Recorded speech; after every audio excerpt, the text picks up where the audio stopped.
Vicky Vox.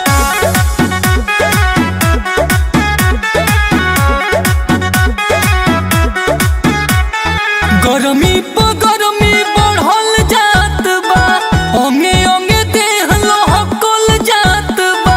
तापमान 45 degree पार बा। अच्छा गरमी प गरमी बढ़ल जात बा, ओंगे ओंगे देह लहकल जात बा। साचो हम कहतानी ठंडा जइबो ए रानी, पीलो ना पानी तू बसिया।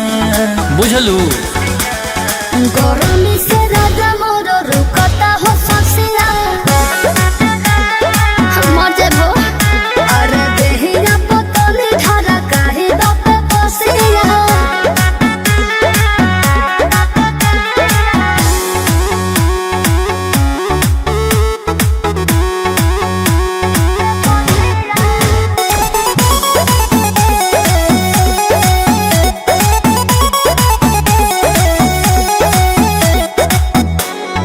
राजा हो सतावता मन दहकावता गरमिया मुआवता। अरे तो कूलर में रह आ बहरे कम निकला। अच्छा। ए रानी बुर्बक भइल बारू सीख दी, कहो तो पानी छिड़क दी। गुस्सा से भरल बारू या कोई जरल बारू, फेंकिलू काहे गिलासिया। हो जा गरमी से राजा मोर रुकता हो ससिया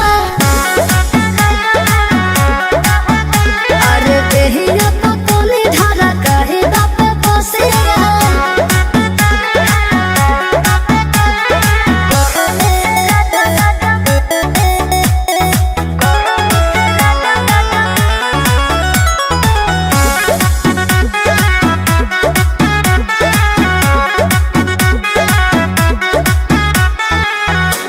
राजा हो कुछ करम करे का करी देह पूरा नरम करे कैसे? हक बात धर्म करे अरे हक तो है बा, कौन धर्म करी? सुनी ना गोरी डाल देले बारू एह बेरा में, भास्कर नागेंद्र के फेरा में।